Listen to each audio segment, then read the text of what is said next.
किसानों की समस्याओं को लेकर जैसे गन्ना भुगतान, चीनी मिल सुचारू रूप से चलना और इस सब मुद्दों को ध्यान में रखते हुए निघासन में भारतीय किसान मजदूर यूनियन सिंघानिया के मंडल प्रभारी रमाकांत दीक्षित के नेतृत्व में संगठन के कार्यकर्ता एवं पदाधिकारियों के साथ अन्य किसानों द्वारा भारत बंद का समर्थन करते हुए नारेबाजी की गई। सरकारी गलत नीतियों के बारे में लोगों को अवगत कराया गया। संगठन के पदाधिकारियों द्वारा प्रदर्शन करने के बाद महामहिम के नाम निघासन उप जिलाधिकारी महोदय को ज्ञापन सौंपा गया। इस दौरान पार्टी के पदाधिकारियों में प्रदेश संगठन मंत्री नंदकिशोर आर्य, मेवालाल, छोटेलाल, राम भोले, अफजल हुसैन, शिवम गुप्ता, डॉक्टर छत्रपाल, सोनू पांडे, धर्मेंद्र पाल सहित काफी संख्या में किसान मौजूद रहे।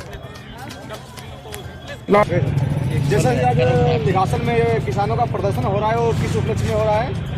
ये जो किसानों का धरना चल रहा है दिल्ली 3 काले कानूनों के विरोध में, उसमें पूरे ही किसान चाहे किसी भी वर्ग का हो, हिंदू हो, मुस्लिम हो, सिख हो या किसी वर्ग का हो, हर किसान की तरफ से उस धरने को समर्थन है। उस काले 3 कानूनों को वापस करवाने तक हम लोग सब किसान जितना है वो मोर्चे पर डटे रहेंगे। और आज निघासन में धरना प्रदर्शन जो भारत बंद का आह्वान किया गया था मान लो किसानों की तरफ से, किसान संगठनों की तरफ से, उसमें सारे लोग यहाँ के समर्थन करते हुए, वो हर वर्ग का आदमी था, चाहे दुकानदार हो चाहे मान लो किसी भी हो, मान लो हर लोगों ने उसका समर्थन किया है। उसके उपलक्ष्य में यहाँ चक्का जाम किया गया था, उसके उपलक्ष्य में मान लो ज्ञापन दिया गया है एसपीएम साहब को। तो हम लोग चाहते हैं सर 1 मिनट, जो हमारे सरयू सहकारी चीनी मिल का गन्ना पेमेंट बकाया हुआ है, इसके लिए मिल प्रशासन कब तक आश्वासन दे रहा है कि पेमेंट किसानों का कब तक आएगा? इसके विषय में मेरी बात मिल प्रशासन से हुई है, जीएम साहब से बात हुई है। अब उसमें बहुत जल्दी प्रयास से ये पुराना भुगतान भी आपका हो जाएगा और नया भुगतान भी आपका बहुत जल्दी शीघ्र ही मतलब शुरू होने वाला है। उसमें किसानों के हित की आप हमेशा बात करते हैं, लेकिन इस बार जो चीनी मिल नहीं चल पा रही सही से, इसका कारण क्या है? इसका कारण तो आप प्रशासन मान लीजिए चाहे शासन मान लीजिए, इसका मान लो फैक्ट्री का बॉयलिंग हाउस है, जो बॉयलर है, उसकी बहुत कायदे से रिपेयर नहीं हुई। उसको मान लो जितनी ज़रूरत थी फंड की, वो फंड नहीं पहुंचे हैं। बार बार एप्लीकेशनें देने के बावजूद, बार मीटिंग करने के बावजूद एमडी नहीं, सरकार तो कह रही है कि हम किसान हितैषी हैं, तो हमारी चीनी मिल क्यों नहीं चल पा रही है? आपकी सरयू सहकारी चीनी मिल सही ढंग से क्यों नहीं चल पा रही? देखो, कहने और करने में बहुत अंतर है भैया। कहने की बातें और हैं, करने की बातें और हैं। ये चीनी मिल हमारी बहुत पुरानी हो चुकी है, इसको ज़्यादा फंड की जरूरत है रिपेयर करने के लिए, जो फंड नहीं उपलब्ध कराए जाते सरकार की तरफ से। इसकी वजह से किसानों के साथ में अन्याय हो रहा है। ये हम सरकार से मांग करते हैं आप लोगों के माध्यम से कि इस चीनी मिल जो है हमारे किसानों की माँ है, इसके ऊपर विशेष ध्यान दिया जाए, इसके रिपेयर के ऊपर विशेष ध्यान दिया जाए, जो कि किसानों का गन्ना टाइम से निकल पाए, किसान अपनी गेहूँ बो पाए, किसानों को पैसा मिल पाए।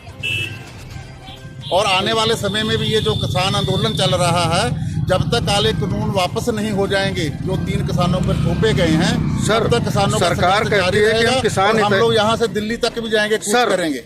सरकार हमारी कहती है हम किसान हितैषी हैं। अगर किसान हितैषी सरकार है तो आंदोलन आप लोग क्यों कर रहे हैं? अगर किसान हितैषी सरकार है तो अगर मान लो सरकार का कहना हम किसानों के लिए बिल लेके आए हैं, बहुत अच्छा बिल लेके आए हैं, तो जब किसान चाहते हैं हमको ये नहीं चाहिए बिल, किसान कहते हैं जो नहीं चाहिए, तो भैया जबरदस्ती उनको क्यों दे रहे हो आप? जो चीज हम आपको देना चाहते हैं आप कहते हैं हमको नहीं जरूरत है, हम आपको जबरदस्ती क्यों देंगे? इसलिए हम नहीं लेना चाहते। हमको अपने पुराने कानून ही अच्छे हैं। ये कानून केवल कोऑपरेटिव उनके लिए बनाए गए, बड़े घरानों के अंडाने मारने के लिए बनाए गए हैं। सारे किसानों की जमीन छीन कर और किसानों को गुलाम बनाने वाले कानून हैं। जो सरकार को करना चाहिए वो आज तो सरकार ने किया नहीं। 14 दिन का वादा किया था मोदी ने यहाँ पे आके अपना लखीमपुर खीरी जिले में कि 14 दिन में गन्ना भुगतान होगा। 14 दिन की बजाय 14 महीने में भी नहीं हो रहा। भैया धान का कुछ बताएंगे? धान का बहुत बुरा हाल है। 1000 में बेचा था धान। कोई भी केंद्र वहाँ पे खुले हैं, सिर्फ बैनर लगे थे, किसी ने नहीं धान खरीदा। सबने मना कर दिया कि धान नहीं खरीद पाएंगे। क्या सरकार का धान मिलता 700-800 में? 700-800 में। आप सरकार को क्या संदेश देना चाहते हैं, कृपया बताएं। मैं ये कहना चाहता हूँ कि सरकार किसानों के हित की बात करे, ना कि उनके काले कानून उन पे लागू करें। नहीं, सरकार तो कहती है कि हम किसानों के हितैषी हैं। कौन सी बात किसानों के हित में है आज तक बताइए? दे क्या रही है? आकर के सामने किसी को भेजे और तीनों कानूनों के बारे में डिबेट करे। मैंने यहाँ से लेकर मैंने लखनऊ सीएम तक ऑफिस की, सीएम से मैंने बात हुई तो सीएम ऑफिस से बात हुई तो कहे हम क्या करें?